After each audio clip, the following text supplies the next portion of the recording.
You guys look great. Happy day. I don't know what time it is where you are, but whatever time it is, it's good to see your faces. You too, and your hair is so fabulous. Jamie was going to do his like that, so it's What Is quite happened? mine competitive. not like that? Yeah, what happened? I can't get that volume. I don't know what the fuck. What are you using? What the hell is happening today? But first of all, congratulations. I talked to the two Johns earlier this morning about this film, watched it last night. I just want to know how much fun did you guys have? I know this was a short shoot that you had to do about 6 weeks and just get it all in there, rain or shine. But Emily, I'll start with you. How much fun was this and the preparation behind it and the fact we had to kind of speed it up to get it in?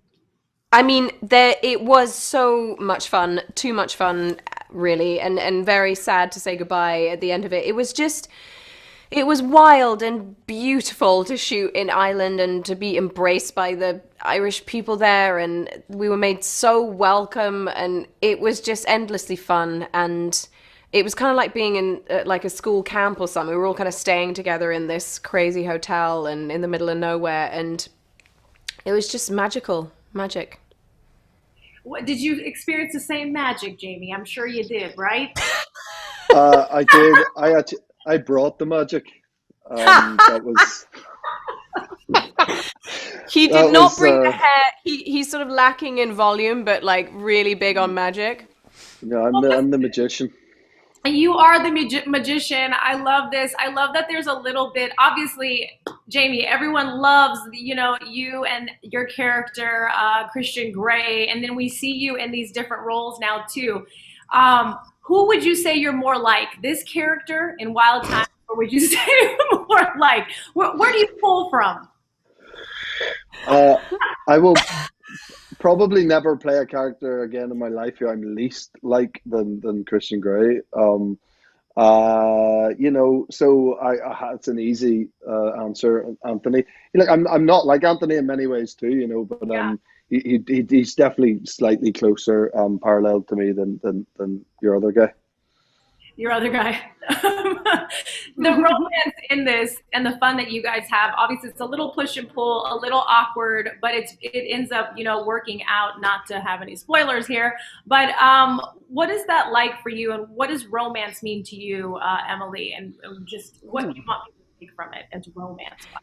I mean, I found, to be honest, we were just given the most beautiful words in the world written by John Petrucciani. Like, it was endlessly romantic getting to say these incredible lines, and they almost like speak in verse to each other. It's sort of like you have no choice but to sort of end up sounding very romantic, speaking his words. And yeah, just to be in Ireland and be in that environment. But also what I do love about this is that there's these characters are so odd, and they're awkward and they're human. And to me, I think that's what makes it even more romantic, because they're not these kind of curated romantic figures who say the right thing and they're always so witty and they're always so perfect and front-footed. They're actually completely mad and weird, and they've been driven mad by their isolation and loneliness. And I think for me there's something more romantic about that, because I think a lot of us can connect to these people.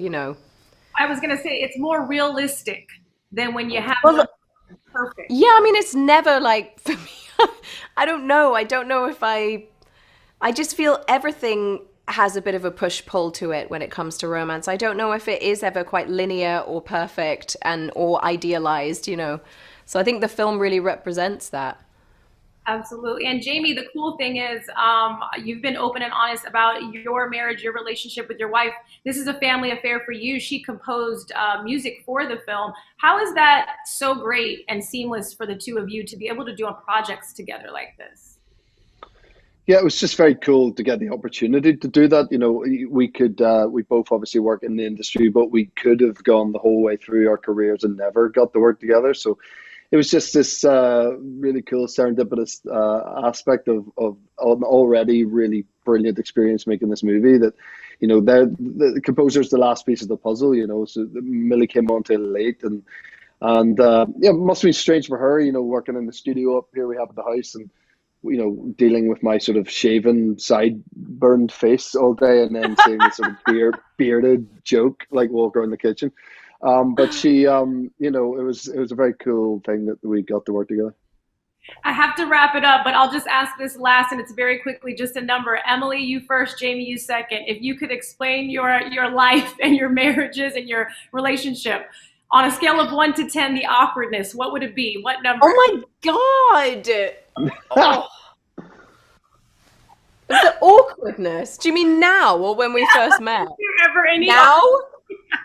I don't know if there's any awkwardness. I feel like when you've been married for 12 years, you like lose any mystique. So it's sort of like, I don't know if it's like we have much to uphold anymore. I don't know. What about you, Jamie? I'm passing it to you. I'm passing the buck. How awkward are you and Millie? I can't come up with a number there. I mean, you know, if I actually give it any number to that, it could be the end of my marriage. I don't know. Like, we'll do 0 numbers. 0 numbers. You two have been so much fun. I hope you guys' cheeks hurt just as much as mine. Thank you and congratulations on this film. Thank you so much. See you. Thanks so much. Bye, Bye. Bye.